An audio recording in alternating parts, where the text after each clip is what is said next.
2주 만에 뵙네요. 저번 주에 못 뵈서 아쉬웠는데 너무 반갑습니다. 우리 다시 한번 우리 양옆에 우리 오늘 이렇게 한번 인사해 보겠습니다. 오늘 부활절이니까 예수님이 부활하셨습니다 라고 한번 인사해 보겠습니다. 시작. 예수님이 부활하셨습니다. 부활하셨습니다. 네, 오늘 부활하셨습니다. 네, 예수님이 부활하셨습니다. 우리 부활절로 우리나라뿐만 아니라 전 세계 모든 우리 교회에서는 다 부활하신 예수님께 예배드리는 날로 우리가 함께 드리고 있는데요. 그쵸, 오늘이 부활절이죠. 그래서 우리 청소년 아이들에게도 오늘은 부활절이니까 꼭 와라 라고 막 애들한테 얘기를 했는데, 사실 부활절 하면 성탄절, 예수님이 태어난 날이 언제죠? 성탄절이라고 하죠. 예수님이 12월 25일, 그리고 예수님이 부활하신 날은 4월 셋째 주라고 해서 사실은 성탄절도 하루고, 그죠? 하루죠. 예수님 태어나신 날 하루일 거 아니에요? 그 언젠가 어느 날 태어나셨겠죠. 그리고 부활하신 날도 하루죠. 몇 번씩 부활하시지 않으셨죠. 딱 한 번 부활하셨는데 그날 하루를 또 오늘 이렇게 우리가 기념하면서 함께 예배를 드리는데, 그렇게 우리 모든 교회들이 함께 예배를 드려요. 그런데 사실은 우리는 예수님이 태어나신 날은 그날 하루지만 예수님이 부활하신 날라고 해서 우리가 부활절로 이제 오늘 예배를 드리지만, 예수님이 부활하신 날뿐만 아니라 매일매일이 어떤 삶을 우리는 살고 있죠? 부활하신 예수님, 그 부활의 삶을 우리가 살고 있는 줄 믿습니다. 그래서 사실은 매일매일이 부활의 날이고, 매일매일이 그 부활하셔서 살아계신 예수님과 함께 지내는 함께하는 그 부활의 날인데, 부활을 살아가는 거죠. 특별히 오늘 우리가 부활절로 또 함께 예배를 드리게 돼서 더 기쁨이 되는 것 같습니다. 오늘 또 오랜만에 오신 분들도 있으시고, 또 함께 하시는 분들 우리 또 기쁘게 또 오늘 예배를 함께 나눴으면 좋겠습니다. 그래서 우리가 아까 말씀드린 것처럼 부활을 살자, 우리가 매일매일 부활을 살고 있다라고 말씀을 드렸는데, 그럼 부활을 사는 게 뭘까요? 우리가 예수님을 믿는다, 나 구원 받았어 라고 하면서 나 교회 다녀 라고 하는 것이 과연 사는 것일까? 그럼 부활을 사는 것은 어떤 것일까? 오늘 부활절을 맞이해서 좀 한번 고민을 해봤으면 좋겠습니다. 그런 의미에서 오늘 제목을 이렇게 한번 정해봤습니다. 한번 같이 읽어볼까요? 시작. 부활로 전환점. 네, 부활은 우리가 알죠. 부활이라는 단어는 아는데, 그러면 전환점이 뭘까요? 전환점. 영어로 하면 터닝 포인트라고 하는데, 네, 저도 영어를 잘 못하지만 터닝 포인트, 이 전환점이에요. 뭔가 우리가 한 번 살아가죠. 이 세상을 한 번 살아가는데, 이 살아가는 이 삶 속에서 어느 순간 뭔가 바뀐 거예요. 어느 순간 이 전환점, 뭔가 내가 내 삶에 특별한 어떤 무엇인가가 바뀐 그 시기가 전환점이라고 할 수가 있습니다. 그러면 오늘 제목처럼 이미 제목이 끝이 났어요. 무엇으로 그 전환점을 삼자? 부활로 전환점을 삼자. 부활로 우리의 무엇인가가 확 바뀌어서 살아가자라고 하는 거예요. 결론부터 말씀드리면 부활로 인해서 우리 주인이 확 바뀌어 버린 거예요. 그 점을 우리가 찍자라고 하는 것입니다. 그래서 오늘 말씀을 부활로 전환점, 이것으로 함께 나눠볼 텐데, 그러면 그 터닝 포인트, 부활로 우리의 주인이 바뀌었다고 하는데, 그럼 완전히 바뀐 그 터닝 포인트의 삶을 우리가 어떻게 살아갈까 한번 나눠보면서, 첫 번째로 우리가 살펴볼 것은 하나님입니다. 하나님. 우리 하나님은 어떠신 분이신가라고 살펴보기 원하는데, 어떤 분이세요? 하나님은 밑에 노란색 영원하신 분. 하나님은 영원하신 분이세요. 혹시 하나님 보신 분 계세요? 네. 못 보셨죠, 아무도. 그런데도 우리가 믿죠. 정말 대단한 믿음이십니다. 안 보이는데도 믿잖아요, 우리가. 그 하나님이 어떤 분이시냐면 영원하신 분이시라는 거예요. 우리 요한계시록 1장 8절을 잠깐 한번 보겠습니다. 요한계시록 1장 8절. 요한계시록은 저 맨 뒤에 있거든요. 399페이지입니다. 요한계시록 1장 8절. 우리 성경이 있으신 분들은 우리 성경을 같이 펴시고 같이 읽어보도록 할게요. 우리 요한계시록 1장 8절. 요한계시록 1장 8절입니다. 우리 성경 우리 뒤에 있으니까 우리 또 가지고 오셔서 같이 보시면 좋을 것 같아요. 요한계시록 1장 8절. 했죠. 우리 요한계시록은 우리 성경의 제일 마지막이에요. 요한계시록 399페이지. 천천히 찾으시기 바랍니다. 시간이 많거든요. 오늘 시간이 많습니다. 네.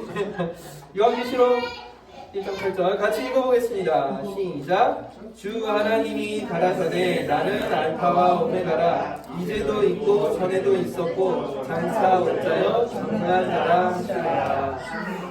네, 이 요한계시록 요한이 이 마지막 이 성경을 마지막 때를 이야기를 하면서 하나님에 대해서 설명을 하고 있어요. 뭐라고요?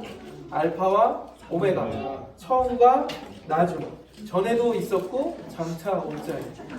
영원하신 분이라는 뜻이에요. 이미 영원 전부터 계셨고 앞으로도 영원히 계실 분이라는 거예요.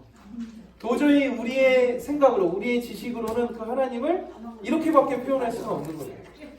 더 이상 이 하나님을 이해할 수 있는 방법이 이거밖에 없어요. 영원하신 분, 영원 전부터 계셨고 영원히 계시는 분이 바로 하나님이시라는 거예요. 그러나 이 하나님이 죽음이 있을까요? 없을까요? 죽음도 없죠.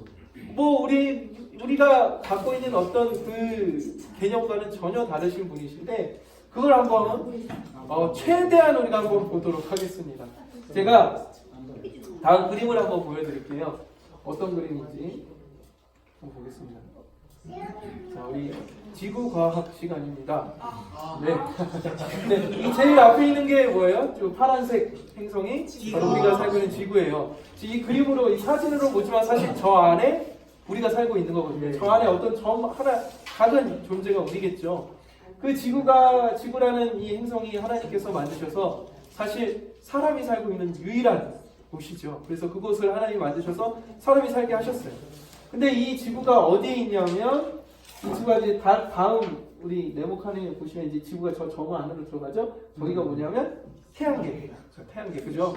태양이 있고 그 다음에 뭐죠? 수, 금, 지, 화, 목, 토, 천, 해, 명. 그래서 명에서는 이제 뭐 그 태양계가 아니다라고 하는데 어쨌든 태양계 안에 저 지구가 들어가 있어요. 그래서 그 이제 과학자들이, 천문학자들이 계속 살펴보니까 이 태양계가 또 어디에 속해 있냐면 그 위에 가면 또 네모칸 안에 들어가죠. 저게 우리 은하예요. 그 우리 은하, 그 별들이 모여 있는 은하 이제 구조인데 그 은하 속에 태양계가 저 점 안에 있는 거예요. 근데 저 은하가 또 어디 안에 들어가 있냐면 수많은 은하들 안에 들어가 있고 그 은하들 그 불락이 그 또 네모칸 또 안에 들어가죠. 그 안에 또 들어가 있어요. 근데 그 은하를 구성하고 있는 그 구성이 또 그 안에 들어가서 얼마큼 위에 지금 이 백 바탕에 지금 수많은 별이 있죠. 그 별이 별처럼 보이는 것이 사실은 저 은하 속에 있는 별들이 모여 있는 거예요.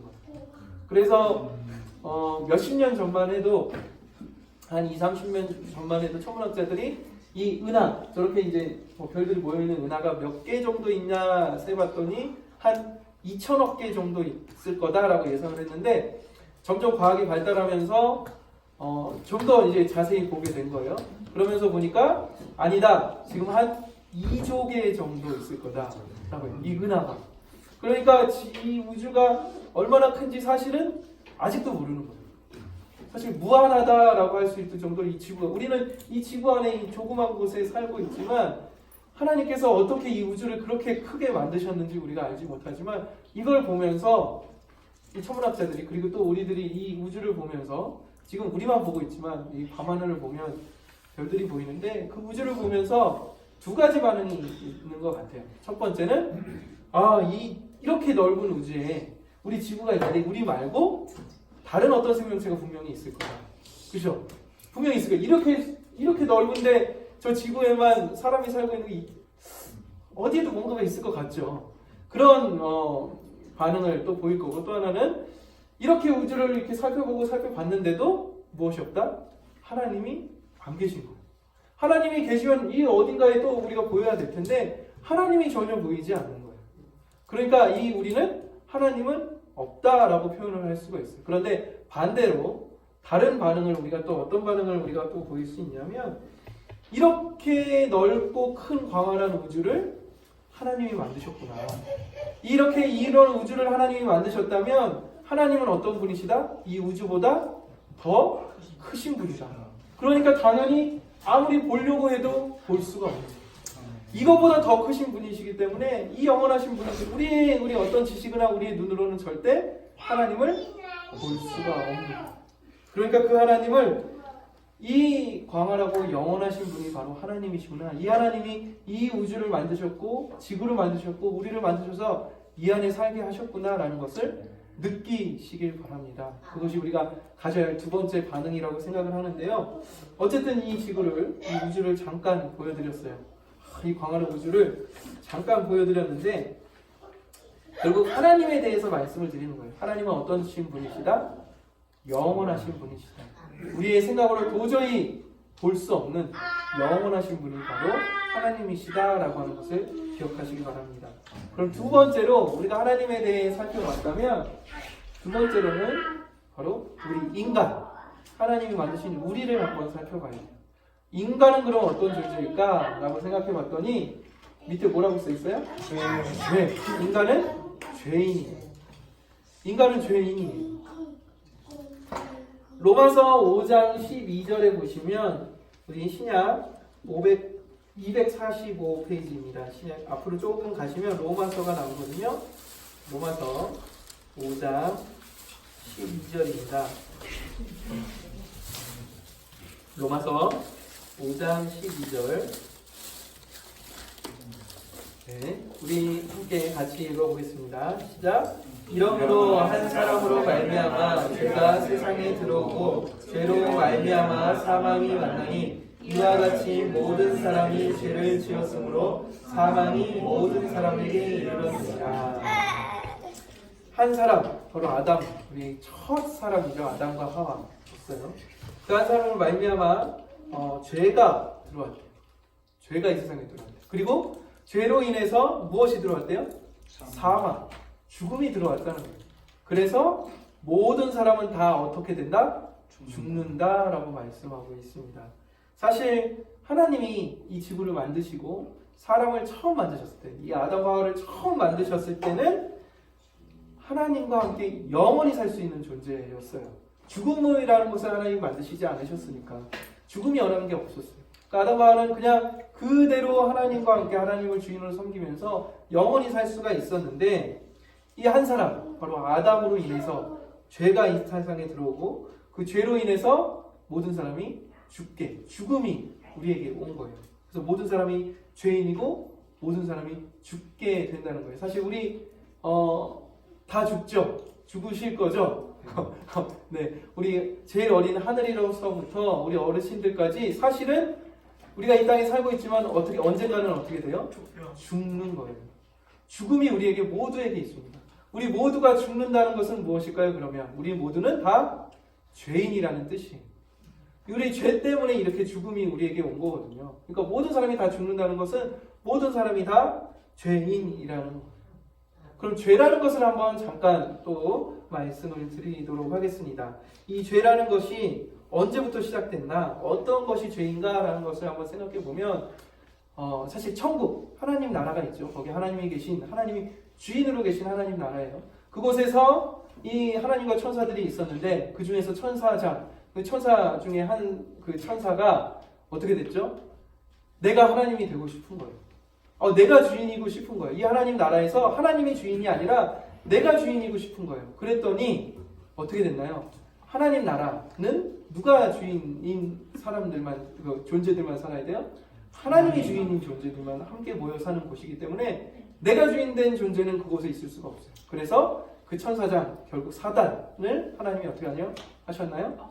세상으로 쫓아내셨죠. 그래서 이 세상으로 쫓겨났어요. 이 사단이 세상으로 쫓겨났고, 그 다음에 그러면 하나님이 이 아담과 하와를 이 세상의 그 에덴 동산에서 사람을 만드셨을 때, 그럼 하나님이 만드셨으니까 이 아담과 하와도 누가 주인인 사람들이었나요? 하나님이 주인인 사람들이었죠. 그러면 이 에덴 동산에서 영원히 하나님과 살면서 하나님이 주인된 삶을 살아가야 했어요. 그런데 이 사단이, 내가 주인된 그 사단이 이 땅에 내려와서 그 아담과 하와를 어떻게 했나요? 창세기 3장에 그 유명한 성경 말씀이 나오죠. 제가 한번 잠깐 읽어드릴게요. 여호와 하나님의 지으신 들짐승 중에 뱀이 가장 간교하더라. 뱀이 여자에게 물어 가로되 하나님이 참으로 너희들로 동산 모든 나무의 실과를 먹지 말라 하시더냐. 여자가 말합니다. 여자가 뱀에게 말하되 동산 나무의 실과를 우리가 먹을 수 있으나 동산 중앙에 있는 나무의 실과는 하나님의 말씀에 너희는 먹지도 말고 만지지도 말라. 너희가 죽을까 하노라 하셨느니라. 뱀이 다시 말해요. 뱀이 여자에게 이르되 너희가 결코 죽지 아니하리라. 너희가 그것을 먹는 날에는 너희 눈이 밝아 하나님과 같이 되어 선악을 알 줄을 하나님이 아심이니라. 여자가 그 나무를 본즉 먹음직도 하고 보암직도 하고 지혜롭게 할 만큼 탐스럽기도 한 나무인지라. 여자가 그 실과를 따먹고 자기와 함께한 남편에게도 주매 그도 먹은지라 라고 말하고 있습니다. 이게 유명한 우리 선악과 이야기죠. 그래서 흑자는 여자가 먼저 따먹었다, 남자는 여자가 줘서 그냥 받아 먹었을 뿐이다, 나는 죄가 없다 라고 말하기도 하는데, 그것이 중요한 것이 아니라 사단이 뭐를 했어요? 주인을 바꾸는 작업을 먼저 했어요. 이 하와에게 다가가서 이렇게 말한 거예요. 정말 모든 나무의 실과 먹지 말라고 그랬냐? 그랬더니 여자가 아니다, 저기 있는 선악과만 먹지 말라고 그랬다. 저걸 먹으면 죽을 것이다 라고 말씀하셨다. 그래서 나는 안 먹는다 그랬더니 아니다. 뱀이 뭐라 그래요? 사단이 그거 너가 먹으면 하나님처럼 될까봐, 너가 주인이야, 너가 하나님이야, 마음대로 해봐, 저거 먹어도 죽지 않아, 네가 하나님이 될 수 있어 라고. 제일 처음에 사단이 천국에서 뭘 했죠? 자기가 주인 되고 싶어 했어요. 그래서 이 세상을 쫓겨났잖아요. 그런데 똑같이 동일하게 자신이 했던 것처럼 이 아담에게도 하와에게도 무엇을 해요? 주인을 바꿔버리는 겁니다. 그래서 주인이 바뀌어버렸더니 하나님이 주인이었을 때 그 선악과 봤을 때 당연히 안 먹는 걸로 먹고 싶지도 않았어요. 그런데 주인이 바뀌어버리니까 어떻게 됐어요? 그 선악과가 너무너무 맛있어 보이는 거예요. 먹고 싶어 보이는 거예요. 우리도 혹시 막 하지 말라고 그랬는데 더 하고 싶은 것들이 있죠. 네. 핸드폰 하지 마라, TV 보지 마라 하면 더 막 보고 싶고 하고 싶어요. 차라리 그냥 좀 하고 말아버리면 되는데 그런 것들이 우리 마음속에 있는 거예요. 그래서 이 내가 주인 된 그 마음 때문에 이 더욱 선악과가 먹고 싶어서 결국 어떻게 했나요? 딱 먹게 되는 거예요. 아담과 하와가 결국 내가 주인 된 죄를, 주인이 바뀌어버린 거예요. 그 다음부터 뭐가 온 거예요? 이 에덴 동산에서는 하나님이 주인 된 사람들만 살 수 있는데, 그곳에서 내가 주인 된 그 주인이 바뀌어버리니까 결국 어떻게 됐나요? 그들도 세상으로 쫓겨나버린 거예요. 사단처럼, 하나님의 나라에서 쫓겨난 사단처럼 아담과 하와도 세상으로 쫓겨나게 된 거예요. 그래서 이 세상에서 어떻게 살았나요? 죽음을 향해서 살아가고 있는 거예요. 그래서 동일한 우리도 이 세상에서 여전히 무엇을 향해 가고 있어요? 죽음을 향해 가고 있는 거예요. 죽음을 향해 가고 있는 거예요. 내가 주인 된 죄로 살아가고 있는 거예요. 이 세상은 내가 주인 된 죄 가운데 살아가고 있는 것입니다. 그래서 우리 인간은 뭐예요? 죄인이다 라고 하는 것입니다. 나도 죄인이고 우리 여기 있는 모두가 죄인이었던 거예요. 그러면 우리가 어떻게 해야 되나? 그 하나님은 영원하신 분이시고 인간은 죄인이라 유한한 죽음을 향해 가고 있는데, 우리 세 번째 바로 예수님에 대해서 우리가 또 살펴보겠습니다. 예수님은 어떤 분이시나? 다시 영원으로 연결시켜 주시는 분이세요. 다시 하나님으로 연결시켜 주시는 분이세요. 우리가 하나님 볼 수 있어요, 없어요? 아까 우주를 그렇게 찾아봤는데도 하나님 보였어요, 안 보였어요? 안 보였어요. 어떤 생명체가 있다라고 가설을 이렇게 가정을 하지만 외계인도 없어요. 아무것도 없어요. 그 우주에는 아무것도 보이지 않아요. 그러면 우리가 하나님을 볼 수가 없고 우리가 하나님과 함께 할 수가 없는데, 그 하나님과 우리를 연결해 주시는 분이 누구시다? 바로 예수님이시다 라고 하는 것을 우리가 한번 다시 살펴보기를 원합니다. 우리 요한복음 3장 16절을 한번 펴보도록 하겠습니다. 요한복음은 마태, 마가, 누가, 요한, 우리 신약 145페이지입니다. 우리 잘 알고 있는 말씀이기도 한데요. 요한복음 3장 16절을 같이 한번 읽어보도록 하겠습니다. 보셨죠? 자, 읽겠습니다. 시작. 하나님이 세상을 이처럼 사랑하사 독생자를 주셨으니 이는 저를 믿는 자마다 멸망치 않고 영생을 얻게 하려 하시니라. 아멘. 우리가 잘 알고 있는 어려서부터 우리 암송했던 말씀인데, 보이지 않는 하나님. 그리고 사실 하나님과 인간은 죄 때문에 내가 주인 된 하나님이 주인 된 사람들과만 함께 하시는데 내가 주인 되니까 쫓아냈어요. 사단도 쫓겨났고 아담과 하와도 쫓겨났어요. 우리도 사실은 그 하나님과 다시 볼 수도 없고 하나님과 함께 할 수도 없는 존재였는데 하나님은 우리를 어떻게 하셨어요? 너무너무 사랑하셨어요. 여전히 하나님께서 우리를 사랑하셔서 누구를 보내주신 거예요? 예수님을 이 땅에 보내주셨다는 거예요. 그리고 이 예수님을 통해서 무엇을? 영생을 얻게 하려 하신다라고 말씀하셨어요. 그래서 이 예수님은 다시 영생으로 연결시켜 주시는 분이세요. 하나님은 영원하신 분이시고 인간은 유한한 존재, 죄 가운데 있는 존재인데 이 하나님과 인간을 연결해 주시는 분이 누구다? 예수님이시다. 예수님이 다시 영원으로, 다시 영생을 주시기 위해서 이 땅에 오셨다라고 하는 것입니다. 그러면 이 예수님을 생각해 봤을 때 사실은 이 땅에 우리가 살면서 우리가 죄인이라고 그랬죠. 죄가 뭐라고 그랬어요? 내가 주인 된 것이 죄라고 그랬죠. 이 죄인 가운데 살면서 죄인으로 살면서 이 내 힘으로 이 죄를 해결할 수 있나요? 없죠. 그러면 내 힘으로 이 내가 죽어가고 있는데 이제 죽음을 향해 가고 있는데 언제 죽을지 모르는데 이 죽음을 이길 수 있나요? 없어요. 다 죽고 말아요. 그리고 마지막으로 우리 힘으로 다시 하나님과의 관계를 회복할 수 있나요? 아니요. 없어요. 그렇게 우리가 천문학이 발달해서 우주를 조금 더 멀리 바라볼 수는 있겠지만 하나님을 찾아볼 수가 없는 거예요. 하나님을 만날 수도 없어요. 그래서 하나님께서 예수님을 보내주셨다는 거 우리는 알고 있죠. 그래서 이 예수님을 통해서 이 죄를 완전히 용서해 주셨고 이 예수님을 통해서 우리가 영생을 얻게 해 주셨고 또 예수님을 통해서 하나님을 아버지라고 부를 수 있고 하나님과의 관계를 회복시켜 주신 분이 바로 예수님이신 거예요. 그럼 이 예수님이 이 땅에 오셔서 무엇을 하셨는가가 중요한 거예요. 예수님이 이 땅에 오셨다고 하는데 이 예수님이 무엇을 하셨길래 우리가 이 예수님을 주인으로 믿을 수 있는가? 우리 오늘 부활주일이잖아요. 부활절이잖아요. 예수님이 이제 3일 전에 바로 이제 3일 만에 부활하셨으니까 3일 전에 어디에 달려 돌아가셨어요? 십자가에 달려 돌아가셨어요. 우리 교회 하면은 다 십자가 형상이죠. 이 십자가에 달려 돌아가셨어요.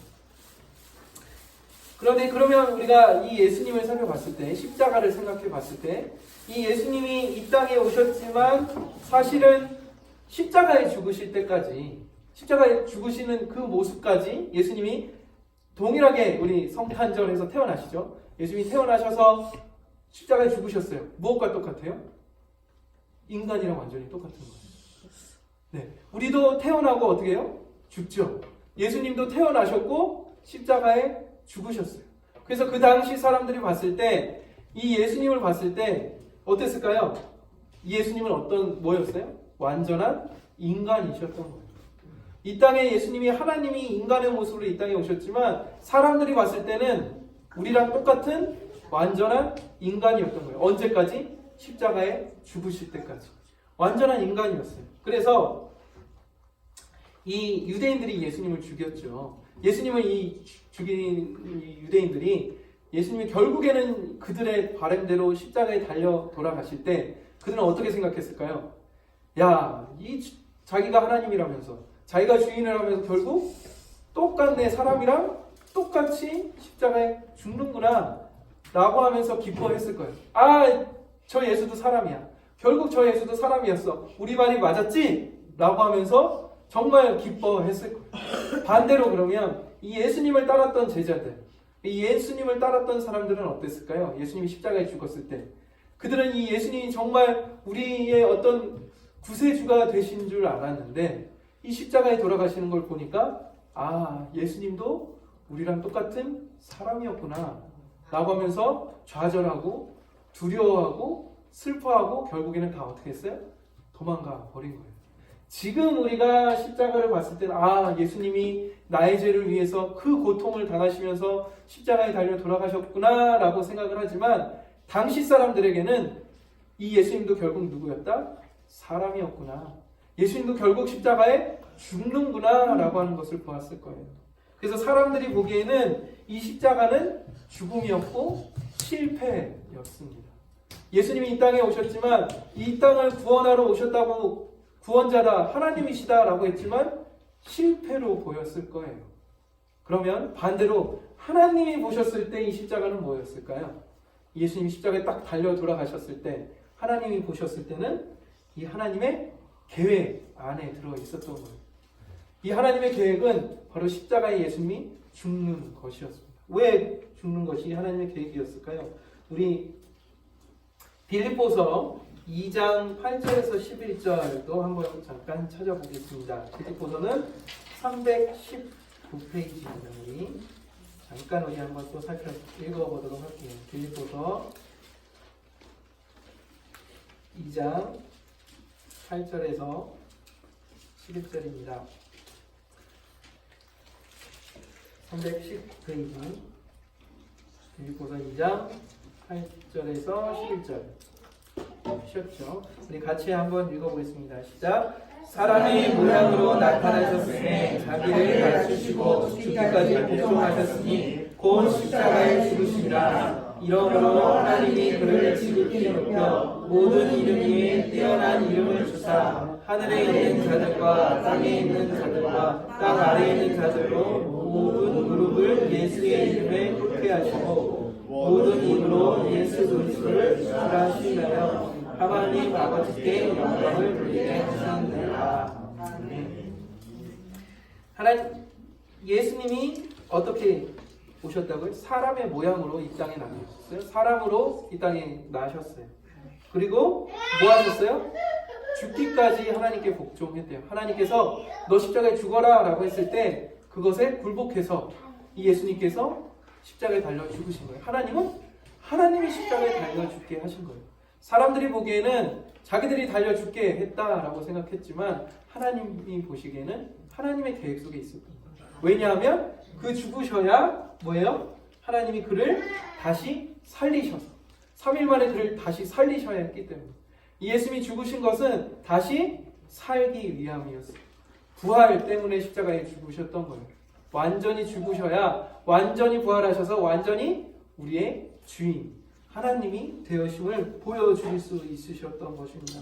그래서 완전히 죽으시고 완전히 부활 다시 살리셔서 이분이 진짜 하나님이시다, 이분이 진짜 우리의 주인이다 라고 하는 확실한 증거를 보여주신 거예요.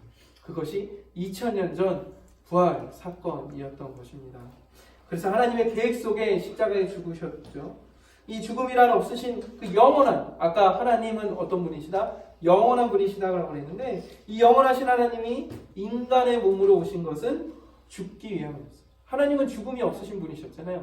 보이지도 않고 볼 수도 없는 그 하나님이셨는데 영원한 존재이신 하나님이 죽기 위해서 이 땅에 인간으로 오신 거예요.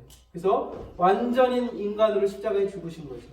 그래서 하나님 보시기에는 이 십자가의 죽음은 사람에게는 실패로 보였겠지만 실패가 아니었어요.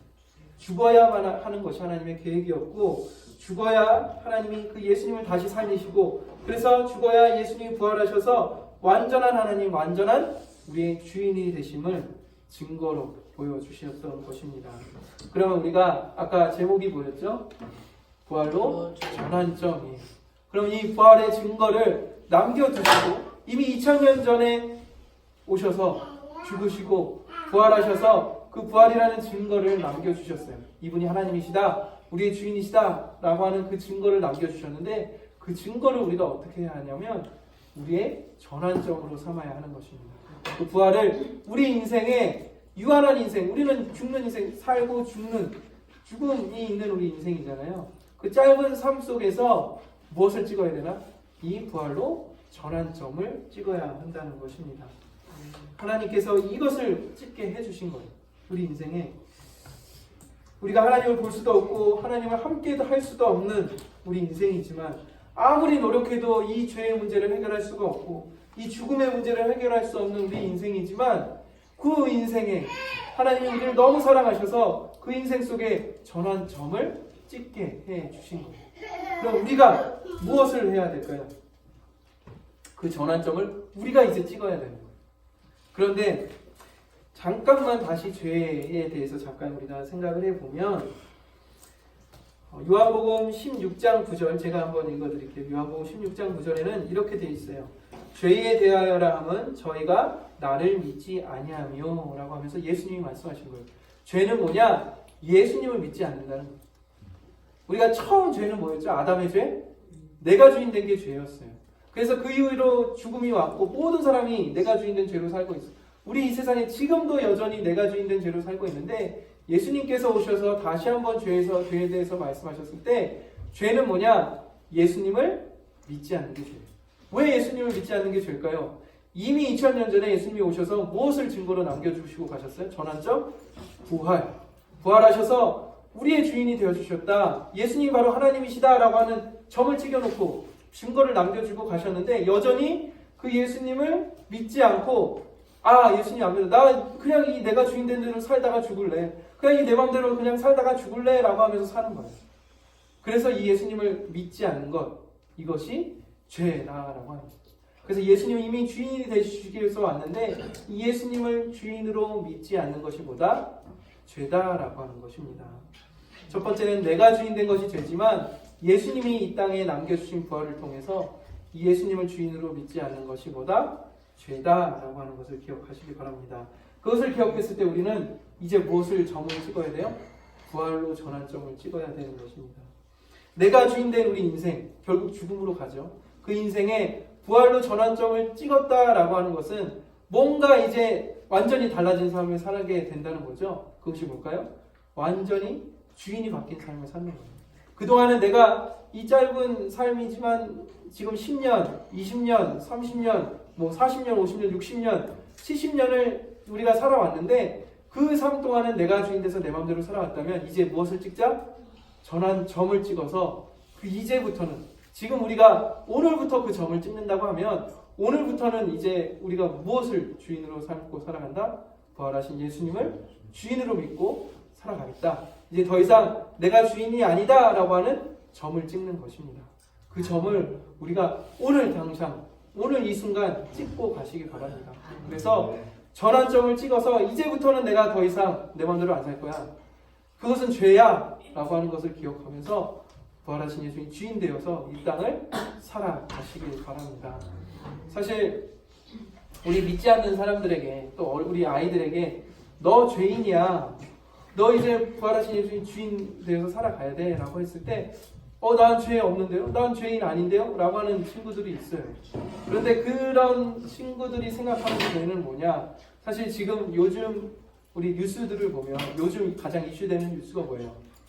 남의 죄 캐내는 거죠. 지금 누가 뭐 이런 죄도 있더라 이런 죄 막 그 단톡방에 있는 그런 비밀스러운 내용까지 다 드러나면서 하나씩 캐 나가는 거예요. 뭘 캐요? 야, 쟤는 죄, 쟤 저런 죄. 그러면서 나는 저 정도는 아니야. 나는 죄인 아니야라고 생각할 수가 있어요. 그런데 사실은 우리도 뭐예요? 다 죄인이라는 거예요. 그 죄는 뭐예요? 그냥 어떤 그런 사람들의 어떤 범죄, 잘못한 모습들, 그런 도덕적인 어떤 모습들이 죄가 아니라 뭐가 죄예요? 내가 주인 된 게 죄고 그 예수님이 오셔서 우리의 주인을 바꿔놓으셨는데 그 예수님을 밀어내고 여전히 예수님을 믿지 않는 것이 죄다라고 하는 것입니다. 그랬을 때 그 죄를 우리가 분명히 알았을 때 이 전환점을 찍을 수가 있는 거예요. 이 부활을 통해서 이제 그 죄가 해결되고 주인이 바뀌는구나. 이 주인이 바뀌어야 되는구나. 그것이 죄를 해결하고 하나님과의 관계가 다시 회복되고 하나님을 아버지라고 부를 수 있고 우리가 이 세상에서는 죽지만 영원한 삶, 영생을 얻을 수 있는 줄 믿습니다. 그렇기 때문에 우리 부활로 전환점을 찍으시길 바랍니다. 그래서 이 전환점을 우리가 함께 우리 아이들에게도 또 우리 믿지 않는 사람들에게 이 전환점을 찍어줄 때 이렇게 우리가 기도하거든요. 우리 이 기도문을 한번 같이 읽어보면서 나도 내 마음속에 부활로 전환점을 찍겠습니다 라고 한번 생각해 보시기 바랍니다. 우리 한번 같이 읽어보겠습니다. 시작! 하나님 아버지, 지금까지 예수님을 주인으로 믿지 않고 내가 주인 되어 살아왔던 죄를 회개합니다. 이제는 나의 죄를 위해 십자가에 죽으시고 3일 만에 부활하신 예수님을 나의 주인으로 영접합니다. 예수님의 이름으로 기도합니다. 아멘. 이게 짧은 기도문이지만 이 안에 분명히 부활의 전환점이 들어가 있어요. 바로 지금까지는 내가 예수님을 주인으로 믿지 않고 내가 주인 돼서 내 마음대로 그 죄 가운데 살고 있었는데 이제는 그 나의 죄를 위해서 오늘 부활 주일 그 십자가에 죽으시고 3일 만에 부활하신 그 다시 사신 예수님을 나의 주인으로 이제 내가 믿습니다. 이제 내 마음의 주인이 내가 아니라 부활하신 예수님으로 그 전환점을 찍겠습니다 라고 하는 겁니다. 이렇게 우리가 기도하며 나아갔을 때 우리가 또 매일매일 순간순간 이런 이 기도를 통해서 나는 주인 아닙니다. 부활하신 예수님이 주인이신다라고 전환점을 찍으면서 나아가시길 바랍니다. 그럴 때 우리가 오늘 부활절이라 함께 부활에 대해 묵상을 했는데 사실 우리는 매일매일 부활을 살아간다라고 했죠. 그 부활을 살아갈 때 이 부활로 전환점을 찍으며 살아가시길 바랍니다. 그래서 우리가 이제는 그 예수님께서 우리의 주인이 되주셔서 우리를 인도해 주시고 우리 함께 하시고 사실 우리가 그 우주를 봤을 때 하나님 보이지 않았잖아요. 그 보이지 않으신 그 광활하신 하나님이 나의 아버지가 되시는 거예요. 나와 함께 하시고 나를 인도해 주시는 거예요. 얼마나 대단한 일이에요. 그것을 경험하시길 바랍니다. 그랬을 때 우리가 정말 이 땅을 살아가면서 기쁘고 즐거워 감사함으로 살아갈 수